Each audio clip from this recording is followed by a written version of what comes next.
es el concepto y características generales. Aquí me faltó ponerle, pero es pues, de los bioreactores. Un bioreactor o reactor biológico, también conocido como fermentador, es un recipiente en donde se lleva a cabo un proceso biológico bajo condiciones adecuadas y controladas.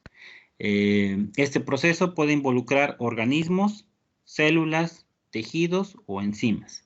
Entonces, esta es la definición del reactor biológico, un recipiente en donde se lleva a cabo un proceso biológico en condiciones controladas, adecuadas y controladas. ¿Qué tipo de procesos biológicos? Pues puede ser una fermentación o puede ser el crecimiento aerobio de un microorganismo, o puede ser un cultivo celular de células vegetales o de células animales, también puede ser cultivo de tejidos o el empleo de enzimas. Entonces, las enzimas, si bien no son seres vivos, sí son de origen biológico y se consideran como biocatalizadores. Entonces, parte de las funciones, parte de los procesos que se pueden llevar a cabo en un bioreactor es procesos catalizados por enzimas. Entonces, si nos quedamos con esta definición, dice, un bioreactor o un reactor biológico es un recipiente donde se lleva a cabo un proceso biológico. Puede ser crecimiento microbiano, de células animales, células vegetales, etc. Si nos quedamos con esta definición de bioreactor, pues hay muchas cosas que pueden ser considerados un bioreactor, ¿no? Nosotros podemos tener, por ejemplo, un crecimiento controlado de un microorganismo en una caja Petri o en un tubo de ensayo, en agar inclinado, por ejemplo, o en caldo de cultivo. Nosotros podemos utilizar un matraz Erlenmeyer o los diferentes tipos de matraces para hacer crecer microorganismos y que podemos controlar la temperatura, podemos controlar la composición inicial del medio, podemos controlar la agitación, la aireación, todo este tipo de cosas los podemos controlar en un matracito. Hay algunos dispositivos, por ejemplo, como estos, que fueron creados para cultivo de células animales o células vegetales, que tienen aplicaciones así muy particulares, generalmente para la obtención de productos de muy alto valor. Entonces, estos frasquitos que tienen esta agitación, pues también pueden ser considerados en este concepto amplio de bioreactor, también pueden ser considerado un bioreactor. Existen unos reactores, por ejemplo, que se utilizan, son reactores de un solo uso, desechables, que tienen esta forma, tienen una forma como de una bolsa, parecido como en donde si han alguna vez donado sangre, las bolsitas estas en donde se recibe la sangre, que están en constante agitación, hay unos reactores que funcionan muy parecido. Es una bolsa estéril en donde se pone el medio de cultivo, se inoculan. Esto se utiliza para células animales principalmente. Y lo que hace el aparato es mezclar suavemente por oscilaciones y ahí tenemos las células creciendo. Este es un tipo de bioreactor, los venden y los utilizan para la obtención de productos generalmente muy costosos, que son los que se obtienen en estas células animales. Tenemos, por ejemplo, también en este concepto muy general, tenemos los fotobioreactores, que son hay algunos que son tubulares, hay algunos que son como una pecera, que se utilizan para el crecimiento de algas. Estos también pueden ser considerados bioreactores. Hay algunos que ni nos imaginaríamos que son bioreactores, como por ejemplo estas lagunas de tratamiento de agua. En un concepto muy amplio, el tratamiento de aguas tiene unas etapas que son biológicas, que son, tienen bacterias que realizan una oxidación de los materiales orgánicos que están presentes en las aguas residuales y están dentro de un recipiente que es de la forma de una laguna, de la forma de una alberca, y en ese recipiente, si bien no se puede controlar todo, se tienen controladas cosas como la aireación, por ejemplo. Entonces, ahí lo que se busca es llevar a cabo un proceso microbiano en condiciones más o menos controladas para degradar contaminantes que están en el agua. Generalmente tienen esta forma, están como en compartimentos porque se les dan diferentes tipos de tratamientos. Entonces, las personas que se dedican al tratamiento de aguas regulan cuándo pasa de una laguna a la otra, cuándo tiene una condición, cuándo tiene otra, de manera que se pueda, al final del tratamiento del agua, se pueda obtener una reducción de los contaminantes suficiente como para desecharla a un río o al mar o a donde sea que vaya a ir esto. Entonces, estas cosas, pues tan diferentes, que tal vez no nos habíamos imaginado, en un concepto muy amplio, desde un punto de vista muy amplio, pueden ser considerados como bioreactores, desde algo muy simple como una cajita, muy pequeñito, o un matraz, o estos aparatos muy sofisticados que son muy caros y que son desechables para acabarla, ¿no? O sea, cada una de estas bolsas vale bastante y se usa una sola vez y se desecha, o estas lagunas gigantes que nadie se hubiera imaginado que puedan funcionar como un reactor, pues todo eso puede ser considerado un bioreactor, pero pues, generalmente no vamos a hablar de estas cosas, ¿no? A esto le vamos a decir matraz, a esto le vamos a decir caja Petri, a este ni lo vamos a mencionar, normalmente lo vamos a utilizar. Lo que normalmente nos viene a la mente cuando hablamos de un bioreactor es de algo como esto último, el bioreactor de tanque agitado. El bioreactor de tanque agitado es el reactor pues más común utilizado para el desarrollo de bioprocesos. Es el más tradicional. Consiste de un recipiente que cuando son de un pequeño volumen, vamos a decir, desde los valores típicos son como desde 1 litro hasta 10 litros. Normalmente se compone de un recipiente de vidrio que está conectado a un motor. El motor tiene esta propela, este agitador que sirve para mantener homogéneo el líquido. Tiene por aquí unos reservorios que le permiten adicionar, por ejemplo, medio de cultivo nuevo, o que le permiten adicionar álcali o ácido para regular el pH. Está conectado normalmente a una computadora que puede monitorear el desempeño del reactor. Generalmente tienen también una entrada de aire. Generalmente aquí tenemos el recipiente con el líquido. Y hay aquí unas mangueras que les permiten suministrar aire estéril. Aquí tenemos, por ejemplo, estos filtros, que son filtros con un tamaño de poro muy pequeñito, de 0.2 micras, de 0.5 micras más o menos, para que filtren las bacterias que pueda haber en el aire. Entonces suministran aire estéril. La computadora o el reactor lo que hace es controlar, por ejemplo, la velocidad de agitación, la velocidad de aireación.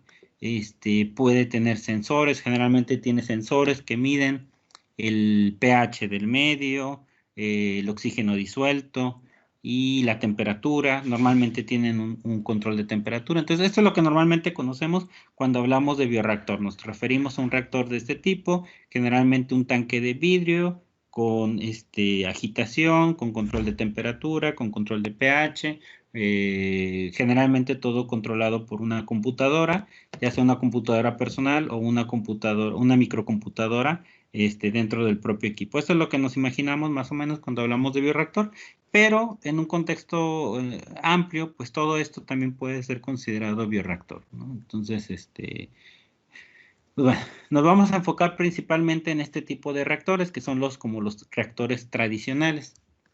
Los bioreactores tradicionales, pero existen otros tipos de bioreactores. El bioreactor debe de cumplir con varias características, como mencionaban, como ustedes lo dijeron en las investigaciones que realizaron, en las tareas que me entregaron. La función del bioreactor pues es mantener las condiciones adecuadas para la reacción biológica. Puede ser un crecimiento microbiano o de otro tipo de células, o puede ser una reacción enzimática. El bioreactor debe de cumplir con los siguientes objetivos, y como en el caso de las tareas que revisamos, cada uno de estos puntos es válido, pero cada uno de estos puntos puede también no ser siempre necesario. El bioreactor debe mantener las células uniformemente distribuidas en todo el volumen del cultivo. En este tipo de reactores de tanque agitado, para eso están hechos para mantener el cultivo homogéneo, de manera que las células tengan acceso a los nutrientes, que tengan acceso al oxígeno en caso de que sea un proceso aerobio. Pero también hay reactores que son heterogéneos y que no buscan el distribuir las células uniformemente. Proporcionar un sistema de aireación adecuado para cubrir las necesidades metabólicas de los microorganismos. Esto solamente cuando es un proceso aerobio. Cuando es un proceso anaerobio, de hecho, lo que se busca es que no entre oxígeno, que el sistema se mantenga anaerobio, porque, por ejemplo, si el proceso que se quiere realizar es a través de una bacteria aerobia estricta, anaerobia estricta, y nosotros le suministramos aire, pues la bacteria se puede morir o se puede contaminar con un microorganismo que sea aerobio y el proceso se desvía de lo que nosotros normalmente habíamos planeado, ¿no? Entonces, para la mayoría de los casos es necesario un sistema de aireación a través de bombas, a través de filtros para eliminar partículas, para eliminar contaminantes, y generalmente esto está regulado por una microcomputadora. Dice, mantener constante y homogénea la temperatura y el pH. En la mayoría de los casos, las fermentaciones, el crecimiento microbiano, ya lo hemos visto, lo han visto en varias materias, el crecimiento microbiano, las reacciones químicas y bioquímicas están muy influenciadas, la velocidad de reacción depende mucho de la temperatura y del pH. En particular, las enzimas y los microorganismos son muy sensibles a los cambios de temperatura y pH. Normalmente los microorganismos y las enzimas solo trabajan en un cierto rango de temperatura y de pH. Si es muy, muy frío, pues no crece el microorganismo o no sucede la reacción enzimática, sucede muy lento. Si es muy alta la temperatura, se muere el microorganismo o se desnaturaliza la enzima. Algo similar pasa con el pH. Normalmente microorganismos y enzimas tienen solo un rango de pH en los cuales pueden actuar. Entonces, este reactor de tanque agitado normalmente tiene la función de controlar temperatura y pH dentro del rango que nos interesa.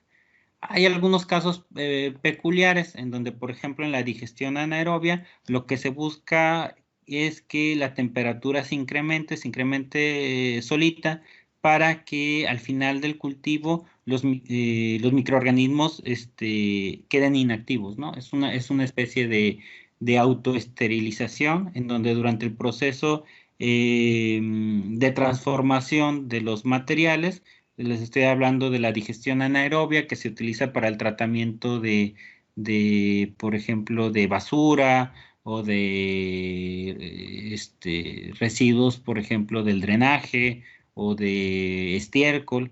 Lo que se busca ahí es que los microorganismos, debido a su actividad metabólica, acumulen calor, se eleve la temperatura y se mueran todos los microorganismos que son patógenos. Por ejemplo, ese es un caso especial en donde no se busca mantener la temperatura constante. Al contrario, se busca que el mismo proceso se autoesterilice.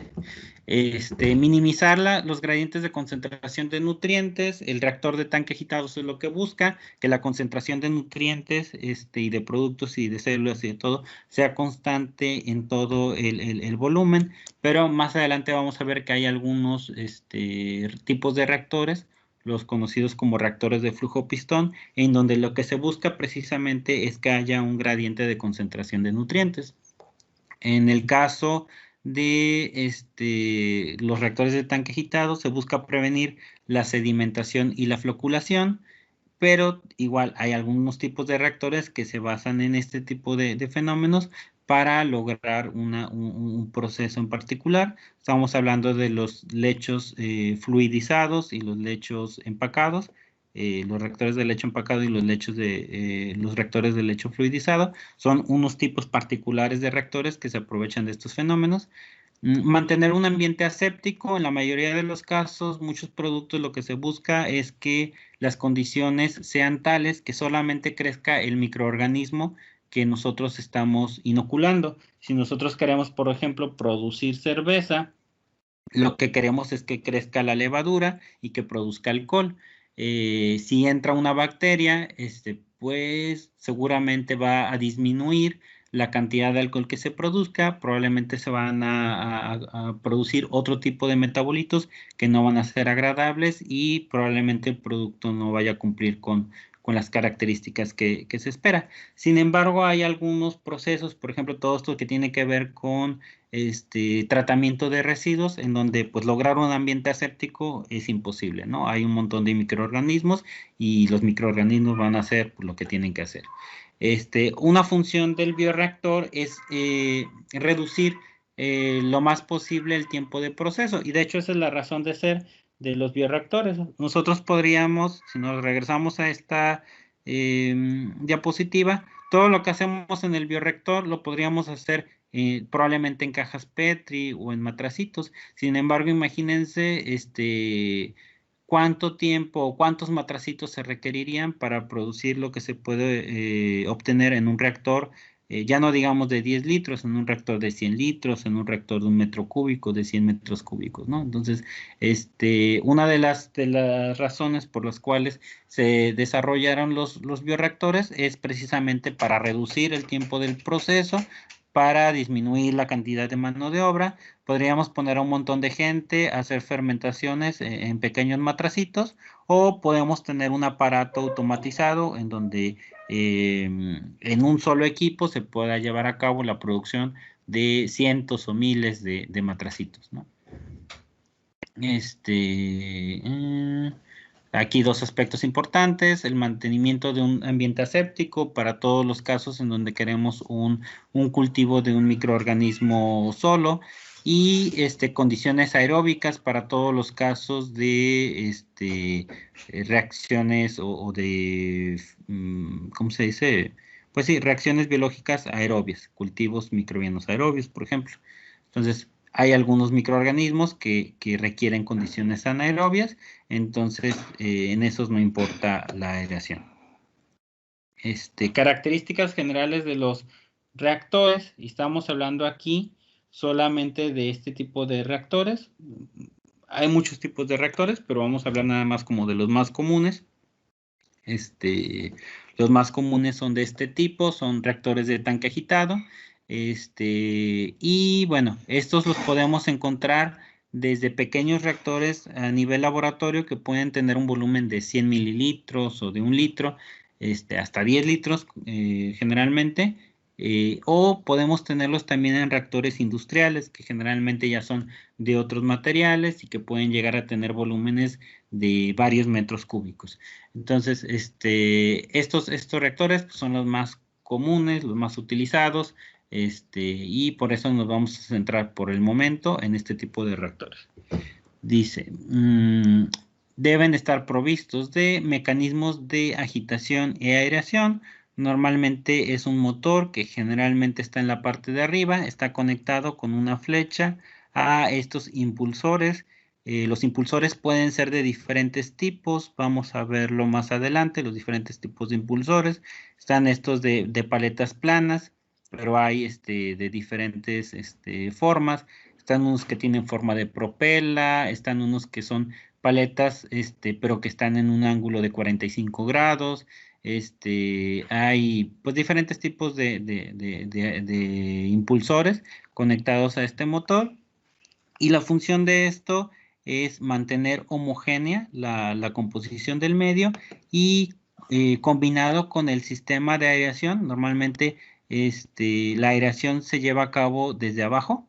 Viene una corriente que viene de un compresor, pasa por unos filtros para que no se contamine el medio de cultivo, y estas burbujitas, si nosotros solamente burbujeamos y no agitamos, estas burbujitas se van haciendo más y más y más anchas, y pasa como en las peceras. No sé si hayan visto alguna vez lo que pasa en las peceras. Entran unas burbujitas chiquitas y acá arriba se pueden hacer burbujas muy grandes. Entonces, eso no favorece la transferencia de masa. que vamos a ver más adelante. La manera de mejorar la transferencia de masa es mantener las burbujas pequeñas. Entonces, estos impulsores tienen una doble función. Una es la de mantener homogéneo el medio de cultivo y la otra es la de romper estas burbujas para que se hagan pequeñitas y se incremente la superficie de contacto, de manera que la transferencia de masa sea más eficiente. Entonces, la agitación y la aireación son muy importantes cuando el proceso es aerobio. Cuando el proceso es anaerobio, mecanismos de agitación y aeración normalmente no se utilizan. Es decir, esto no se utilizaría, por ejemplo, para la producción de vino o de cerveza, ya que el suministrarle aire, ya sea a través de una corriente de aire o a través de la agitación, pues seguramente favorecerá que sucedan otro tipo de crecimiento aerobio. Recuerdan las levaduras, las Saccharomyces, puede tener metabolismo aerobio o anaerobio. Si nosotros no le suministramos oxígeno, si tiene condiciones anaerobias, la levadura fermenta. Pero si nosotros le suministramos oxígeno, también tiene la capacidad de tener un metabolismo aerobio y ya no fermenta, ya no produce etanol. Entonces, este tipo de sistemas funcionan cuando se busca un metabolismo aerobio. Cuando buscamos un metabolismo anaerobio, normalmente no se utiliza ni la agitación ni la aireación. Sistemas para el control de temperatura y de pH. Normalmente en un bioreactor pequeñito se tiene aquí se tiene un sensor de temperatura que está inmerso en el líquido. Está aquí, todo el tiempo está midiendo la temperatura y tiene varios mecanismos de control de temperatura. Uno muy utilizado anteriormente era una doble pared, un encamisado o enchaquetado. Se tenía un reactor, se tiene un recipiente principal que contiene líquido, pero también se tiene una doble pared a través de la cual circula agua.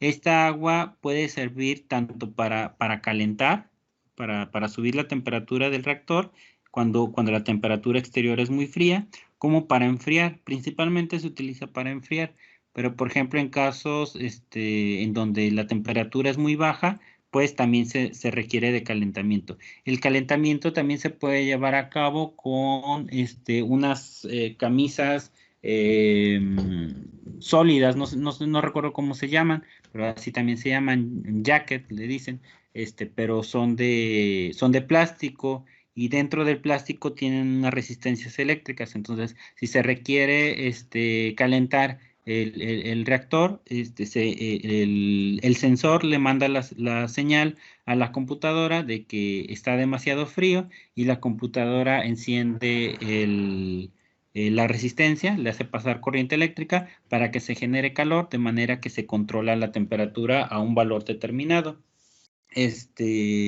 Y para el enfriamiento también se pueden utilizar otros dispositivos. Hay unos que se conocen como dedos fríos.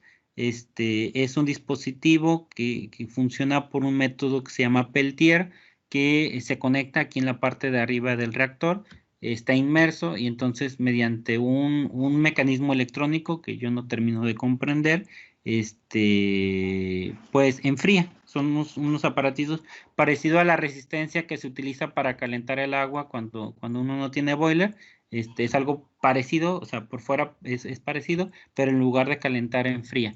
Entonces, son mecanismos que los reactores pequeñitos, los reactores de laboratorio, utilizan para mantener la temperatura. Son el encamisado, son estas camisas eléctricas de resistencia y son estos dedos fríos los que permiten controlar la temperatura. El pH, generalmente los reactores tienen, aquí está si lo alcanza a ver arriba, un electrodo de pH igual conectado a la computadora y normalmente uno programa el reactor para que mantenga el pH en un cierto rango. Entonces, si durante la fermentación desciende el pH porque el microorganismo está produciendo ácidos orgánicos, por ejemplo, entonces se manda una señal a la computadora y la computadora empieza a dosificar álcali hasta llegar al pH determinado.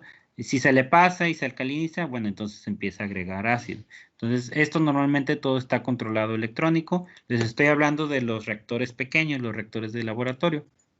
También debe de tener un sistema para controlar la espuma. La agitación, cuando tenemos aquí el microorganismo creciendo, normalmente va a excretar metabolitos y proteínas. Puede excretar proteínas, principalmente enzimas, que le ayudan para su metabolismo. Y esas proteínas, al estarlas agitando, generalmente forman espuma. Entonces, es muy común cuando estamos haciendo un cultivo microbiano así, con este tipo de reactores, que se forme un poco de espuma debido a las proteínas que se van acumulando. En el caso, por ejemplo, de que los microorganismos excreten otro tipo de sustancias, por ejemplo, biosurfactantes, pues este problema de la espuma es mucho mayor. La espuma puede hacer que se desborde el reactor. Imagínense, aquí se va formando la espuma y entra en contacto con las entradas, con las salidas, con estas partes de arriba y se puede salir la espuma del reactor, se puede desbordar. Y eso puede causar problemas de contaminación, problemas de obstrucción de algunas cosas. Es muy problemático cuando se genera mucha espuma. Entonces, para evitar esto, existen diferentes dispositivos que evitan la formación de espuma o que la eliminan. Hay algunos que son mecánicos, hay algunos que tienen aquí otro tipo de dispositivo así que mecánicamente retira la espuma, similar a como le quitan la espuma a la cerveza de barril. No sé si hayan visto cuando se sirve la cerveza de barril y forma mucha espuma, luego tienen como una paletita, una espatulita que utilizan para retirar el exceso de espuma. Algo así sucede en algo así funcionan esos dispositivos.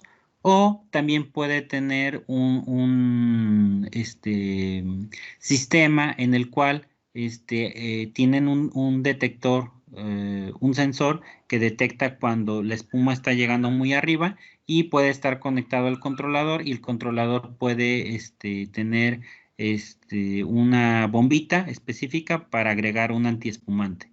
Cuando se está produciendo mucha espuma, agrega una sustancia química que reduce la formación de espuma y evita que se desborde, ¿no? Entonces, esos son diferentes sistemas de control de espuma que puede haber. Debe tener un sistema para la toma de muestra. Normalmente nos interesa saber lo que pasa aquí dentro del reactor para ver si va bien, para ver si va mal.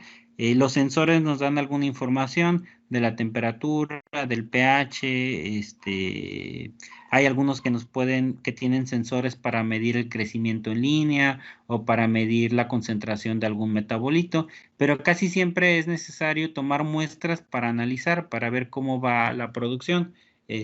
Muchas cosas no se pueden analizar directamente en el reactor, entonces normalmente tiene un puerto de muestreo que permite sacar de manera aséptica una muestra y analizarla para ver cómo va la fermentación. Estos reactores agitados generalmente tienen deflectores o normalmente se les dice baffles, pero el nombre correcto en español es deflectores. Son como unas mamparas pequeñas, unas pequeñas láminas aquí que interrumpen el flujo laminar de líquido. El líquido, si nosotros lo agitamos así nada más, forma un vórtice. Esos deflectores se ponen para romper el vórtice y generar un flujo turbulento.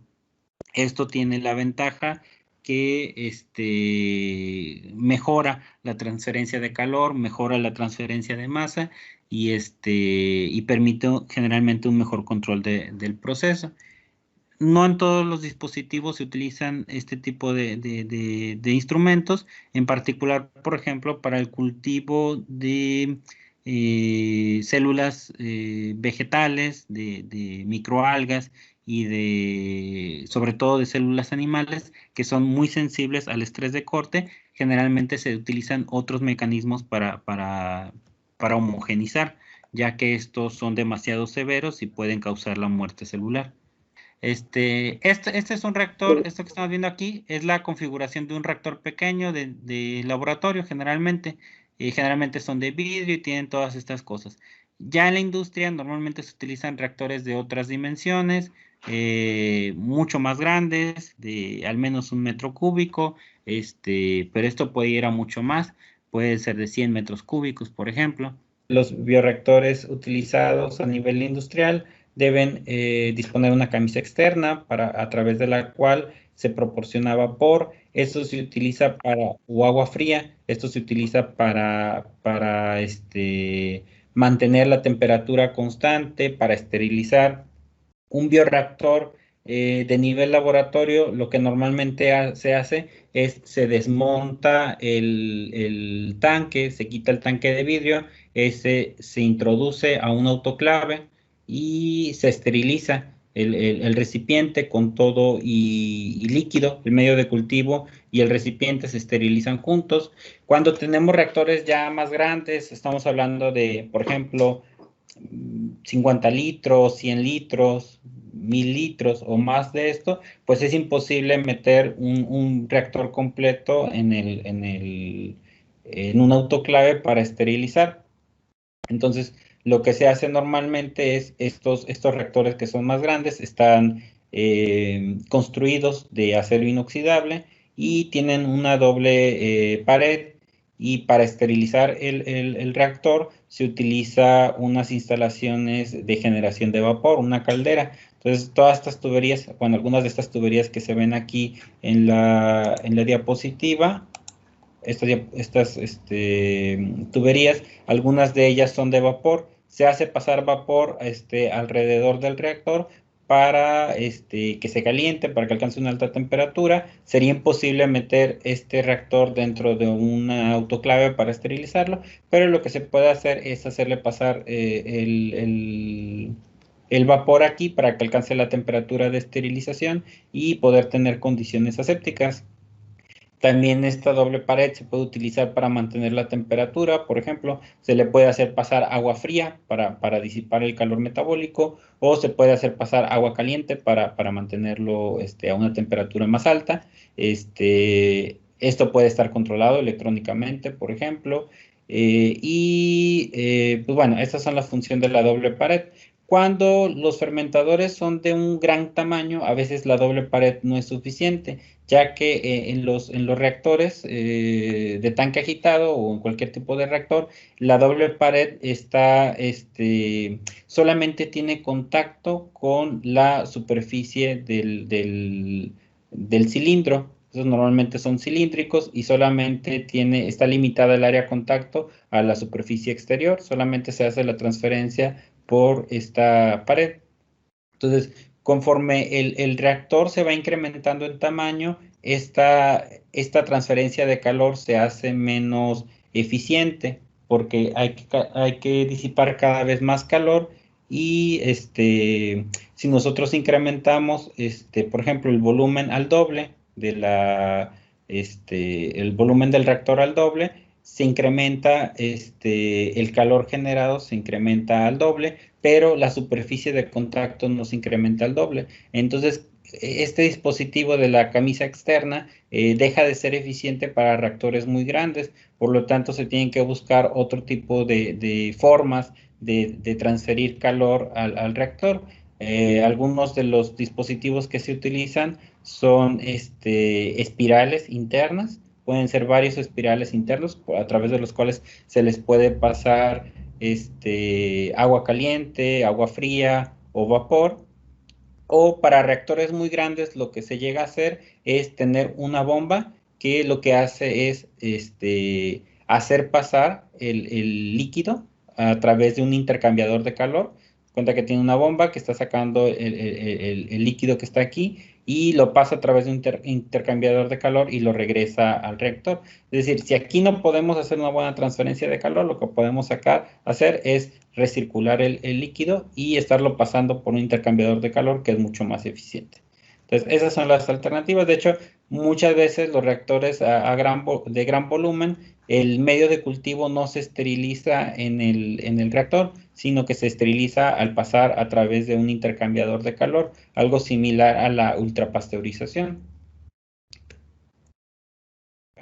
El tipo, el diseño, la configuración del bioreactor, entonces depende del tipo de células, si vamos a utilizar microorganismos o si vamos a utilizar plantas, si vamos a utilizar, si son microorganismos, son procariotas o son eucariotas, tienen diferente comportamiento, si son células aquí salvajes, pero normalmente son silvestres o naturales o nativas, mutantes o recombinantes, cada una tiene diferentes tipos de requerimientos, ¿no? Para mantener, qué tan importante es mantener la esterilidad, qué tan importante es mantener una línea celular en particular. Entonces, esto puede afectar, dependiendo del tipo de cultivo que vamos a hacer, es el tipo de bioreactor que vamos a utilizar. El tipo de cultivo, si nosotros queremos que el microorganismo crezca en la superficie o si queremos que crezca en todo el volumen del reactor o si queremos que el microorganismo crezca adherido a una superficie.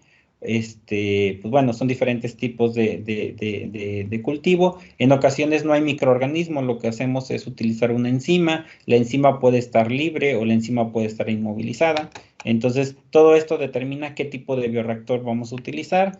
También el modo de operación, esto me imagino que lo habrán visto ya en otras materias de ingeniería, que pues a nivel industrial, las operaciones unitarias se pueden llevar a cabo de diferentes maneras, por ejemplo, en lote alimentado o en continuo. Esto se aplica para reactores químicos, pero también para reactores biológicos. Un lote se refiere a que es un sistema cerrado en donde en un principio tenemos un medio de cultivo, agregamos el microorganismo y a partir de ahí, o la enzima, a partir de ahí comienza a ocurrir la reacción biológica y lo vamos a dejar durante un tiempo determinado mientras el microorganismo crece o la enzima cataliza la reacción y después, al terminar el lote, se retira el contenido del reactor, se separa, se purifica, se hace lo que se tenga que hacer y se inicia un nuevo lote, ¿no? Con nuevo medio de cultivo, con nuevo microorganismo, con nueva enzima o lo que sea que va a requerir. Entonces, esto es un modo de operación en lote o discontinuo. Tenemos el modo de operación que es lote alimentado, en donde ya no es un sistema cerrado, es un sistema abierto. Tenemos el medio de cultivo y el microorganismo, pero conforme se va acabando el sustrato, nosotros le podemos seguir alimentando, generalmente de manera intermitente, se le agrega nuevo sustrato para que el microorganismo siga creciendo.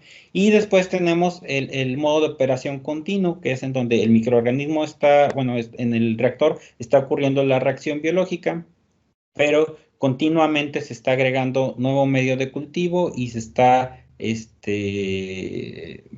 eliminando, se está sacando una corriente de producto, ¿no? Entonces, en los reactores, en el modo de operación continuo, lo que se busca generalmente es llegar al estado estacionario, en donde la concentración del reactor, de los sustratos, productos, la biomasa en el reactor son constantes y hay una entrada continua de medio de cultivo y hay una corriente de salida de producto también de manera continua. Las concentraciones siempre son las mismas cuando se alcanza el estado estacionario. Los bioreactores también pueden ser aerobios o anaerobios y generalmente esta característica que depende del microorganismo que se va a utilizar y de la fermentación o el proceso que se quiere realizar, determina en gran medida el tipo de reactor que podemos utilizar o la forma en la que se va a utilizar. los reactores aerobios, por ejemplo, los procesos aerobios, generalmente están limitados por la transferencia de masa. ¿Por qué? Porque el oxígeno es muy poco soluble en agua. La mayoría de las fermentaciones utilizan agua como parte importante del medio de cultivo. El oxígeno es muy poco soluble en agua, entonces los procesos, los bioprocesos aerobios, generalmente están limitados por la concentración de oxígeno disuelto. Entonces, si no suministramos suficiente oxígeno, el microorganismo se asfixia y deja de ser productivo, ¿no? Incluso se pueden morir los microorganismos que estamos cultivando si se quedan en condiciones de oxigenación muy baja. Entonces, en los reactores que se utilizan para los bioprocesos aerobios, generalmente la parte más importante, la parte más que limita a esto es el sistema de aireación y agitación. Entonces, este tipo de bioreactores generalmente tienen una agitación y una agitación mecánica y una aireación activa, es decir, se les hace pasar una corriente de aire o una corriente de oxígeno o una corriente de aire enriquecido en oxígeno para poder proporcionar suficiente oxígeno para que los microorganismos realicen su actividad metabólica y sean eficientes. Entonces, este tipo de reactores tienen un especial énfasis en el diseño de los mecanismos para agitar y para airear.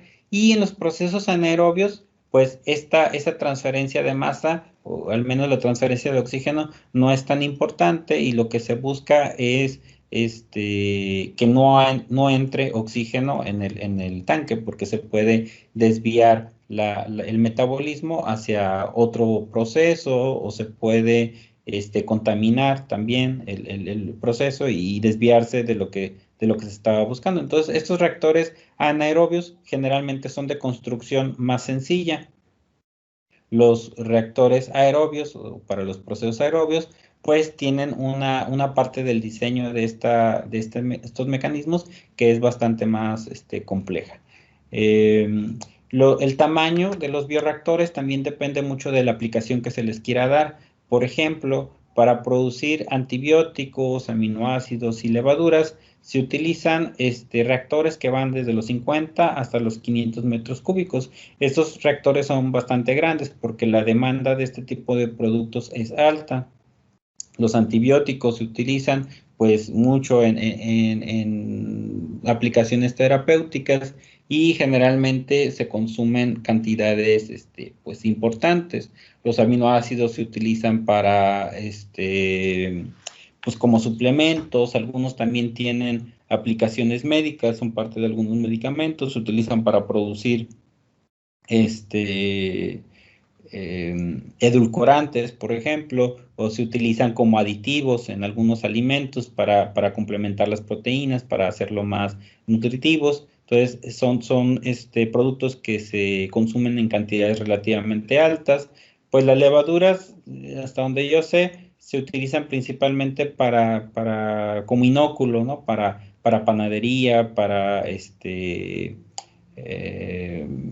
producción de bebidas alcohólicas, también un poquito como suplemento alimenticio, como fuente de vitaminas y de algunas otras cuestiones nutricionales. Pero bueno, este tipo de productos se obtienen en reactores pues de tamaño muy variable, ¿no? Desde 50 hasta 500 metros cúbicos. Estos son el volumen que normalmente se utiliza a nivel industrial. Pero, por ejemplo, la cerveza, que es un producto de muy alto consumo, se produce en reactores muy grandes. Estamos hablando de reactores de hasta 2000 metros cúbicos, que son reactores bastante grandes. Las características, por ejemplo, de estos reactores en donde se producen los antibióticos, los aminoácidos, las levaduras, generalmente son reactores que requieren de aireación y de agitación. Entonces, es muy difícil airear y agitar, es muy difícil suministrar suficiente oxígeno a un reactor muy grande, por eso es la principal limitante de este tipo de reactores. En cambio, en el caso de la cerveza, al ser un reactor, al ser una fermentación anaerobia, un proceso anaerobio, la parte de la aireación y la agitación no es tan importante. De hecho, se busca evitar que entre oxígeno a la fermentación para que no se desvíe. Entonces, seguramente sí, los tanques de fermentación de cerveza tienen algún mecanismo que les permita mezclarse, pero esta agitación debe ser muy, muy leve, muy, ligera para evitar que se suministre oxígeno, ¿no? Si nosotros agitamos un líquido vigorosamente, una de las cosas que estamos haciendo es favorecer la entrada de oxígeno, la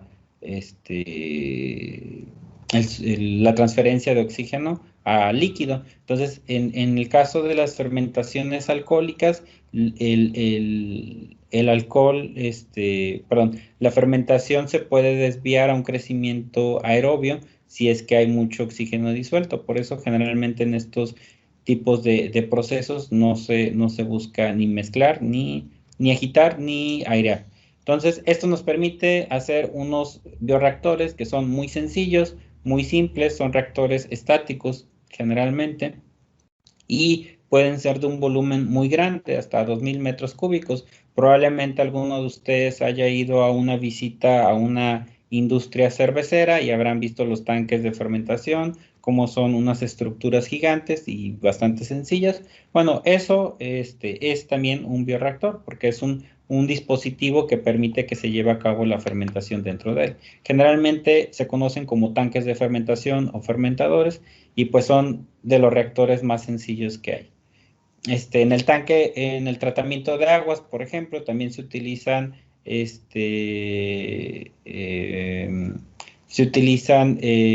unos tanques muy grandes, que son, aquí creo que está mal el número, por aquí creo que me comí unos ceros, pero se llegan a utilizar, son lagunas completas que se llegan a utilizar para realizar procesos biológicos, que son, algunos son aerobios, otros son anaerobios. Entonces, dependiendo de las condiciones, permite que se reduzca la carga de materia orgánica de las aguas residuales. Probablemente también alguno de ustedes haya ido a alguna visita a alguna empresa en donde tengan su planta de tratamiento de aguas y habrán podido notar cómo normalmente generan aromas un poquito desagradables, y eso tiene que ver con los procesos biológicos que se llevan a cabo en estas lagunas de oxidación, tanques de lodos activados y todo lo demás. Estos son un tipo de bioreactores y que también deben ser considerados, y son generalmente de muy alto volumen. Por otro lado, hay productos de alto valor agregado que se producen generalmente por microorganismos recombinantes o incluso por unas técnicas de cultivo celular. Las proteínas terapéuticas, como la eritropoyetina, los péptidos como la insulina, que a lo mejor la insulina ya se produce en volúmenes más grandes, pero en general algunos proteínas o péptidos que se producen a través de microorganismos o de células animales que se cultivan en bioreactores, pues normalmente son productos de muy alto valor, pero que se consumen en un volumen muy pequeño. Entonces, estos generalmente se realizan en fermentadores pequeños, probablemente de no más de 1 metro cúbico, con todas las condiciones asépticas que pueda haber. Los reactores que se utilizan para la producción de este tipo de sustancias que se van a utilizar como medicamentos tienen que pasar unas certificaciones muy rigurosas, en donde se tienen que asegurar que no haya ninguna contaminación. Son los reactores pues, más seguros del mundo. Un ejemplo de estas aplicaciones, por ejemplo, es la elaboración de vacunas. Algunas vacunas se elaboran utilizando cultivos celulares, y esto se realiza en bioreactores de pequeño volumen, en donde no importa el costo, ¿no? O sea, son productos muy valiosos que se pueden obtener en un reactor relativamente pequeño y que no importa lo que se tenga que gastar para que el producto sea de la mejor calidad, porque, pues bueno, está en juego la salud de la gente que va a consumir estos productos. Esta es esa foto, con esto quiero terminar esta presentación. Esto es aquí muestro de diferentes tipos de bioreactores, de lo que le he estado hablando. Por ejemplo, este primero es un pequeño bioreactor que lo pueden comprar. La foto la saqué de Mercado Libre. Esto es un pequeño fermentador, lo vende como un fermentador para producir cerveza casera. Este es como de unos 50 litros, 60 litros más o menos y es un bioreactor pues realmente sencillo, ¿no? Nada más es un tanque de acero con unas entradas, unas salidas aquí en las tuberías. Esto se le puede, no tiene un encamisado, es solamente el tanque de acero. Se puede sanitizar, pero no se puede esterilizar. Y esto es suficiente, por ejemplo, para preparar una cerveza casera, artesanal, si ustedes quieren realizarlo. Aquí en la derecha son unos tanques muy grandes de fermentación. Son fotos que saqué de internet. No especificaban qué tipo de fermentación hacían aquí, pero estos fermentadores son más o menos como los que se utilizan para la producción, por ejemplo, de cerveza. Se pueden utilizar más grandes. Este que está aquí arriba en medio es un fotobioreactor que se utiliza para cultivar algas. Estos son unos tubos de vidrio o de plástico transparentes, en donde están circulando un medio de cultivo y las algas van creciendo. Se hacen de esta manera para maximizar la exposición a la luz solar. Estos reactores que se utilizan para la producción de algas, pues se pueden en pequeñas cantidades o a nivel laboratorio, se pueden utilizar lámparas para suministrar una iluminación continua, pero eso es excesivamente caro. Muchas veces las algas o una de las finalidades para producir algas es después utilizarlas para la producción de biocombustibles y pues si nosotros utilizamos energía eléctrica para suministrarle luz a las algas para después hacer un biocombustible, es probable que estemos gastando más energía en hacer crecer el alga que lo que vamos a recuperar con el biocombustible. Entonces, cuando se quiere hacer a gran escala, se utilizan este tipo de dispositivos. Por ejemplo, estos son los tubulares, que después vamos a ver este tipo de reactores, pero también existen unos más sencillos que son pues básicamente un canal a través del cual pasan las algas, están circulando las algas, y una bombita que los está recirculando. Pero bueno, ese es el tipo de reactores que se utilizan para esto. Esto que tenemos aquí abajo es un biodigestor, se utiliza para producir o para...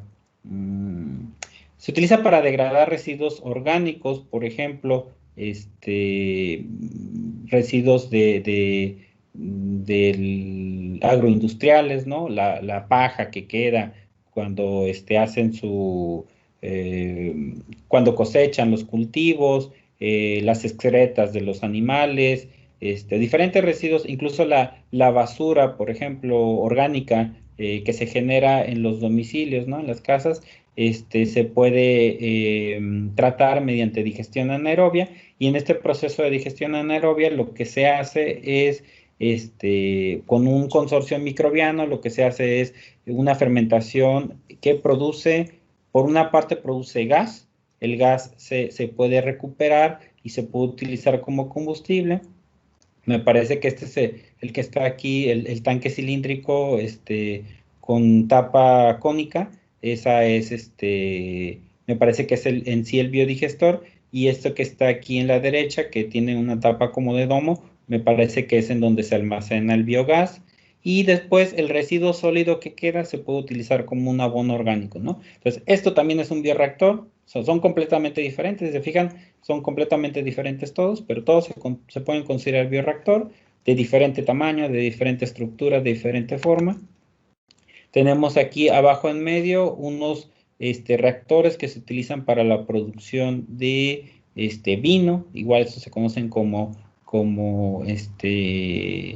fermentadores generalmente, son unos tanques muy sencillos que generalmente se ponen dentro de una bodega que está con temperatura fresca, más o menos controlada, y aquí en estos recipientes se lleva a cabo la fermentación alcohólica. Es muy poca la instrumentación que tienen generalmente un puerto para sacar una muestra y poder analizar cómo va la fermentación, pero son reactores bastante sencillos.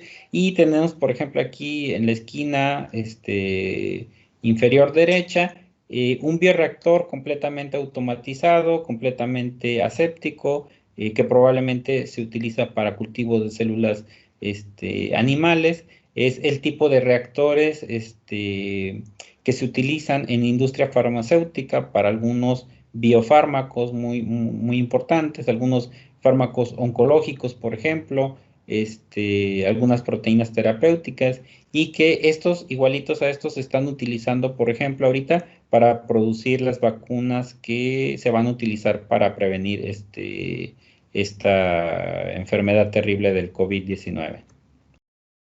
Entonces, esos son diferentes tipos de bioreactores. Estos son bioreactores reales, son fotos reales de bioreactores que están en operación. Bueno, todo esto son bioreactores, son con diferentes finalidades, diferentes tipos, diferentes estructuras, diferentes condiciones de operación. Es muy difícil, sería muy difícil tratar de estudiar todos y cada uno de estos tipos de reactores. Entonces, lo que vamos a hacer en esta materia es solamente enfocarnos en algunos tipos específicos de reactores muy generales, y si a alguno le interesara saber un poco más de cada uno de estos tipos de reactores, pues es todo un área de investigación, un área de estudio, el estudio de los fotobioreactores, el estudio de los biodigestores, las fermentaciones alcohólicas o el cultivo de células animales. Es todo un área de estudio y de especialización.